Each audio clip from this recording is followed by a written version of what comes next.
Hi everyone, thanks for joining me for another session of the Marketing Strategy Show, brought to you by MarketingEmpire.tv. Today we'll be talking about key ideas on how to successfully pitch your products to retailers. That's coming up in just a moment.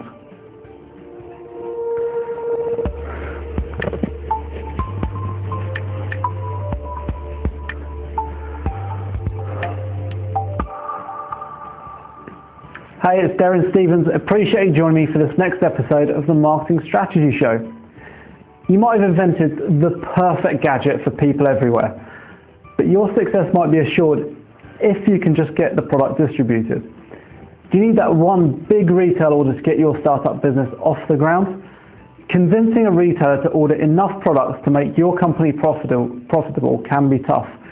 And this is particularly true if your brand has not been tested in a major outlet before. In fact, it can be tough to even arrange a meeting to pitch your product to buyers at a large retail store. They're so inundated.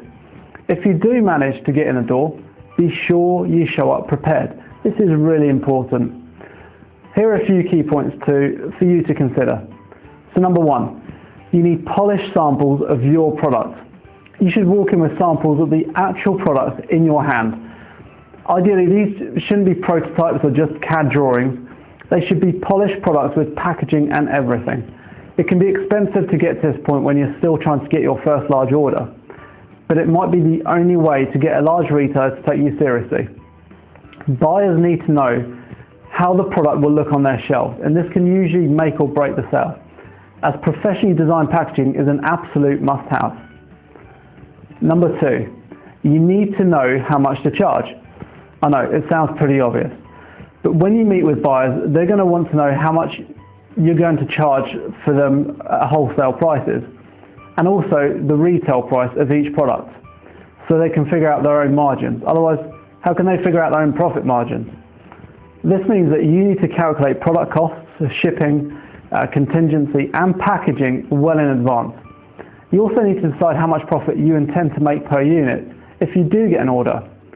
Create a pricing matrix on an Excel spreadsheet that you can leave them a copy for reference also, along with your trade pack full of information, photos, and marketing materials. While you certainly started your company to make a profit, I know, you might have to be prepared to make less money on this first deal than you hope to earn in future. But you need to charge enough so you can continue your operations, so you probably can't afford to lose money either. In the first instance, it's vital to be flexible on your pricing to ensure you get some market coverage for your product, just to test the viability of it, as well as giving you time to build your brand coverage to approach other retailers with more ease. You'll notice that once you have a few major names agreeing to stock your items, other companies will be far easier to sell to. Number three, convince the buyer that you can deliver. Even if a buyer thinks that your product is the greatest thing since the invention of penicillin, they might still need to be convinced that you can really deliver on your promises. You need to have the answers for all their questions, and some of the buyer's questions could really surprise you if you're inexperienced. Make sure you have notes to hand, and make sure you've practiced your pitch in front of a camera so you can tweak everything before the real thing. From the way you project your voice, your posture, and the way you present certain key points. Consider investing in professional pitch training. Yeah, you can actually hire consultants that help you learn to pitch your products. If you've already practiced selling your product, you're likely to appear more confident and more prepared.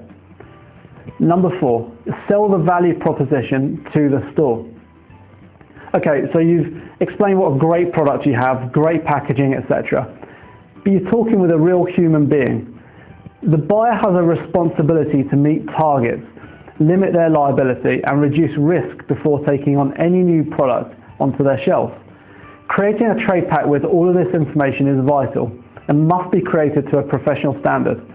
The information contained should have pricing matrix, copy of promotional materials you provide to the store to support the sales of your new products, things like packaging displays and posters, as well as showcasing the distribution and IT infrastructure you have in place to ensure stock is always available to replenish their shelves quickly. Your literature should also focus on profit margins to the store, the credit terms, and marketing support to create brand awareness, rather than purely relying on the store to do all the hard work for you. Imagine giving them 1,000 products and say, Good luck, hope you can sell them all. It's not going to work. Number 5, you need to keep your promises. So you've successfully got your product onto store shelves. Now what? Deliver on your promises.